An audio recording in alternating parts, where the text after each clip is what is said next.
அநேகருக்கு கேள்விகள் இருக்கு. என்ன கேள்வினா, பில்லி சூனியம் என்பது என்ன? அது இருக்கா? அது உண்மையா? செய்வினா என்ன? பில்லி சூனியம் என்ன? ஏவல்னா என்ன?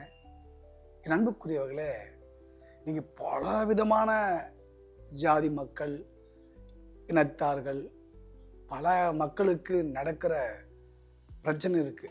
என்ன பிரச்சனை? பில்லி சூனியம் இருக்கு. அது உண்மை, பொய்யெல்லாம் கிடையாது. பில்லி சூனியம் ஏன் வைக்கிறாங்க அப்படின்னா, 2 விஷயத்தை நீங்க புரிஞ்சுக்கணும். உங்க வளர்ச்சியை கெடுக்கக்கூடியது பில்லி சூனியம், உங்களை ஒடுக்கக்கூடியது பில்லி சூனியம்.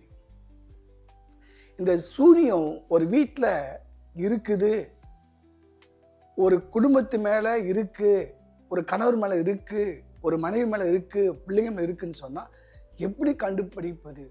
அதுதான் முக்கியம். பார்த்தீங்கன்னா, முதல் ஒரு பில்லி சூனியுடைய அறிகுறி என்னன்னா பயம். தானாகவே அவங்களுக்கு பயப்படுவாங்க, எல்லாத்துக்கும் பயப்படுவாங்க. அடிக்கடி தடுக்கி விழுவாங்க, காயங்கள் படும். வீட்டில் பார்த்தீங்கன்னா எரிச்சலாகவே இருக்கும், ஒரே எரிச்சல், டென்ஷன் இருக்கும். ராக்காலத்தில் சரியான தூக்கம் இருக்காது, ஒரே டென்ஷனாகவே இருப்பாங்க. இதுதான் பில்லி சூனியுடைய அறிகுறிகள்.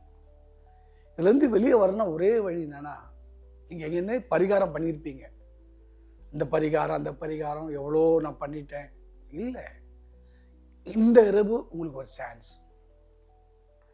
பைபிளில் யாக்கோபுக்கு விரோதமாய் மந்திரம் இல்லை, இஸ்ரவேலுக்கு விரோதமாய் குறி சொல்றீங்க இல்லையா? பார்த்தீங்கன்னா, இந்த யாக்கோபு யாருன்னா ஒரு சாதாரண மனுஷனாக இருந்த ஆள், கடவுள் மேலே நம்பிக்கை, ஆண்டவரே சார்ந்திருக்கிற மனுஷன். நீங்கள் ஜீசஸை சார்ந்து கொண்டு பாருங்களேன், ஒரு சான்ஸு, கடவுளை எனக்கு உதவி பண்ணு கேட்டு பாருங்க. அது எப்படியாப்பட்ட மந்திர சக்தி இருந்தாலும் அது வீட்டை விட்டு வெளியே போயிடும். அந்த செய்வினை இருக்கிற வீட்டில் பார்த்தா சமாதானம் இருக்காது. அந்த ஆள், அந்த நபர் எரிச்சலாக பேசுவாங்க, கோபமாக பேசுவாங்க, ஒரு அமைதி இருக்காது அவங்களுக்குள்ள, அப்படியே மெயின்ட்டு ஓடிக்கினே இருக்கும். அதனால் இது விடுதலை ஆக்கிறதுக்கு ஒரே வழி இயேசு தான். அதனால் இன்றைக்கி ஒரு இரவு அவரை தேடுங்க, அவரை கூப்பிட்டு பாருங்கள். அவரை ரட்சிக்கப்பட்டு ஒரு விசுவாசியாக இருந்தீங்கன்னா நீங்கள் பில்லி சூனியத்தை அதிகமாக பெருசாக பேசாதீங்க, அதை மட்டுப்படுத்துங்க. இயேசுவின் ரத்தத்தை உயர்த்தி பேசுங்க, விடுதலை நிச்சயம் உண்டு. வெளிப்படுத்தல் 12:11 சொல்லுது, ஆட்டுக்குட்டியின் ரத்தத்தினாலும் தாங்கள் சாட்சியின் வசனம் அவனை ஜெயித்தார்கள். சாட்சியின் வசனம் உனக்காக எனக்காக இயேசு சிந்து ரத்தத்தினாலே சாட்சி ஜெயித்தார்கள். கவலைப்படாதீங்க. God plus.